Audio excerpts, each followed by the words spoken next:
I grew up in North Carolina, so my family always had a garden.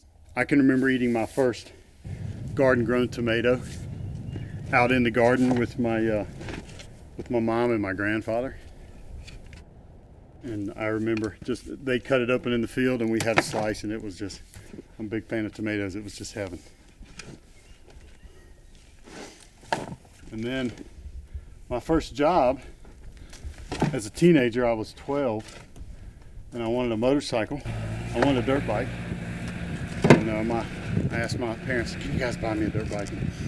They said, "Well, we can't really afford it, but if you want to buy one for yourself, then you can have one."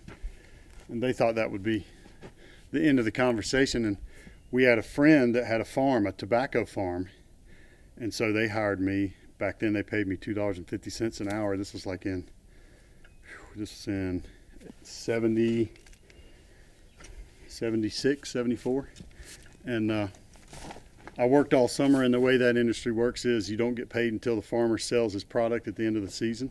And then at the end of the season, I got like $600 or $700 cash, and I was able to buy a brand new Suzuki RM80.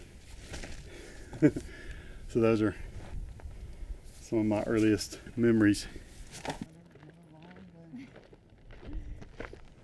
We got some more kids. What brought me to Bozeman? What brought Dawn and I to Bozeman? I came first, and I love the outdoors. I love to hike. I love to fish. I love to mountain bike. I love to ski, and I like how Montana has a large portion of land and a much smaller portion of population compared to the land. So it's a great balance for me, and the scenic beauty here is, to me, some of the best in the world. I haven't been all over the world, but I've traveled a pretty decent amount of it, and it's just beautiful here. When we did first get into farming, because we both have business backgrounds, we looked at it as, okay, you work on something, you do a really good job, and you get results, and they're what you wanted. And so as we've met more farmers in all different fields, just not vegetable farmers, like ranchers and wheat farmers and all that, they have this really laid back motto of, well, there's always next year. And at first, Dave and I were just like, what do you mean there's always next year? No, it has to be this year.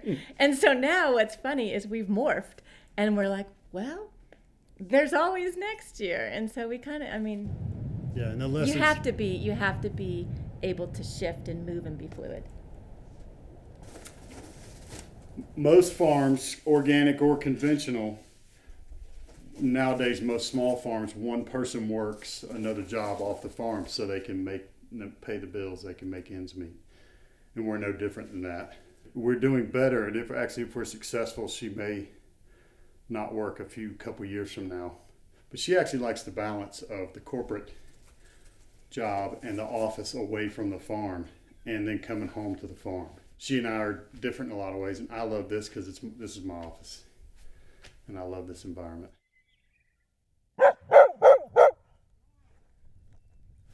You have to buy the land. If you don't have a farm, you have to buy the land. You have to build a place to live, put in the irrigation, the infrastructure, build the soil, especially if you're organic. And so that process is very expensive up front, and we're almost finished with that process. So that financial strain isn't nearly as bad. And so even during the middle of it, though, we both had a strong plan, and we didn't have a lot of fear. We had a lot of frustration and a lot of colorful discussions between ourselves. And we had to, a lot of this work is it's a grind. Like I'm doing now, you do this for 8 hours a day or 6 hours a day or 10 hours a day. It tends to make you less friendly. It's just the only way to say it, honestly. The average farm, I think, grosses, it's not that much money. The average farm, I think, grosses $60,000. Most businesses, if they are going to make it, they usually reach the profit by the third or the fifth year. For Dawn and I, we are in our fourth year, and we think this year we will be profitable and do fairly well. there's a little bit of gambling involved. Greenhouses take out the environment, which is the biggest gamble in Montana. And but there's still even more factors than that. Failure in our minds would be if both of us had to go back to work. We're so committed that we would always grow something. So there's almost no way a total failure could occur unless a giant storm came through. And knock on wood. We're farmers. There's that risk. Our first year in business, we were